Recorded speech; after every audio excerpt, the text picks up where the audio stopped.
Morning, folks. So this Bakken update is kind of short. The video clip will be attached in the link. I'll have a link in the description below for the full video. And we had a great comment here this morning. Sorry about that. From Greg G. Asking about what this all meant for the money you can make in the Bakken. And that's a hard or difficult question to answer. You see a lot of advertisements. Like I've been saying in the past, I hear a lot of people, everybody I talk to is looking for employees, hiring for drivers. All the oil companies are looking for employees. All the service rig workovers are looking for employees. That's all you hear. Is it that they can't keep employees or they can't find them? I don't know.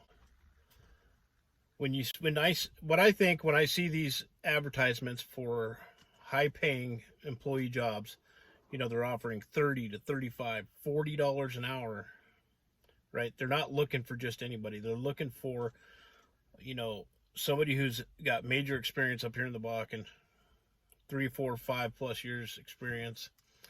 This is somebody who's not going to go out and roll over their truck, total their truck, ruin their truck, have an accident on site.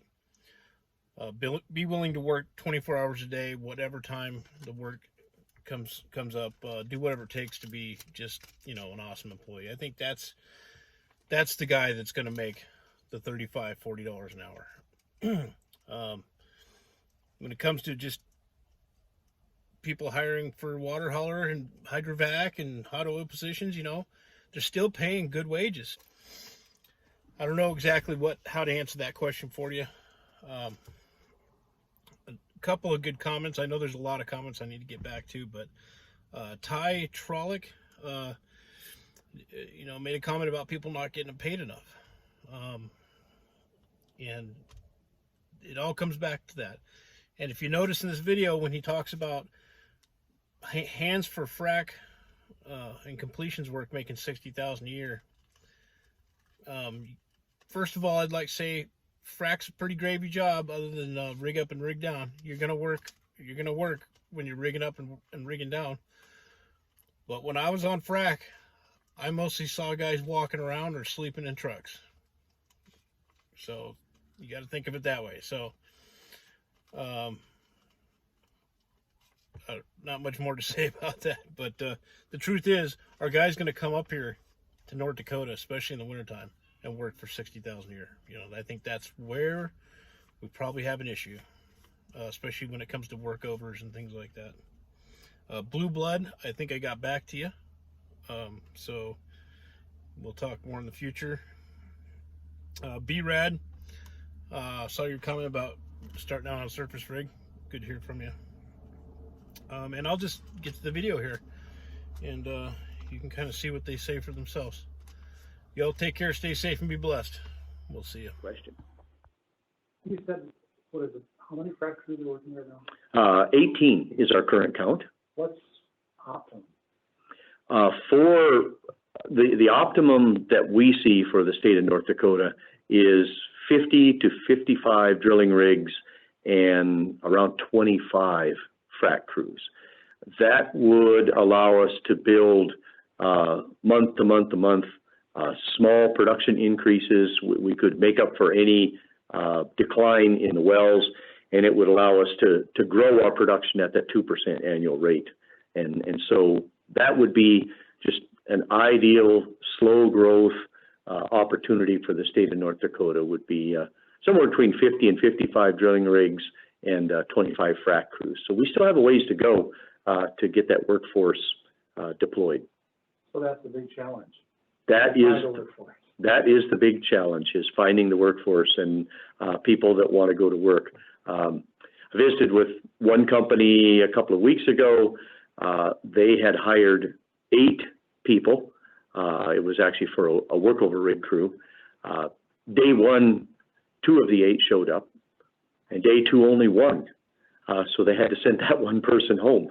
So it's not even just finding people who will apply for the job and sign the contract, but people who will actually show up on the job to do the work. So this is going to be a real challenge, and I'm excited about now the new developments that are taking place in Watford City at the current technical academy there.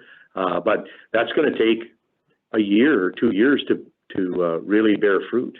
So, but we have to stay consistent and push the fact that in the absence of a nationwide recession, which would send a lot of unemployed people to North Dakota again, in the absence of that, we're going to have to grow our own workforce, and that would be a more stable, steady workforce anyway.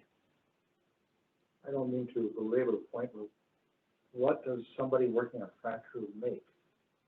So the typical starting salary for somebody working on a frac crew is around $60,000, and if they're in a supervisory position, they're into six figures. So it's not a low-paying job. It does have difficult hours and working some weekends, and that seems to be what people shy away from. But the salary is fantastic. The hours, not so much, and the work is hard. Yeah. Just don't want to add. I have another question. We just finished the lease sale. Is there anything on the horizon for any more lease sales down the road? You know, Department of Interior has indicated that they may postpone the remaining lease sales for this year based on this lawsuit. And so it's going to be really important to get this lawsuit moving and get a decision behind us quickly so that we don't lose the rest of the year. But they've been challenged now in federal court for the Louisiana suit, for the North Dakota suit, and now this one has been filed, pushing back from the other direction. So I would say the probability is pretty high that the remaining 2022 lease sales will not take place. And that is a really serious situation for the citizens of the United States, and particularly for North Dakota. North Dakota gets 50% of the bonus and 50% of the royalties, and then half of that goes to the county that the oil and gas lease occurs in and the production occurs in. So it is a major revenue source, but it also stands in the way of us drilling a couple thousand wells in the state of North Dakota. So.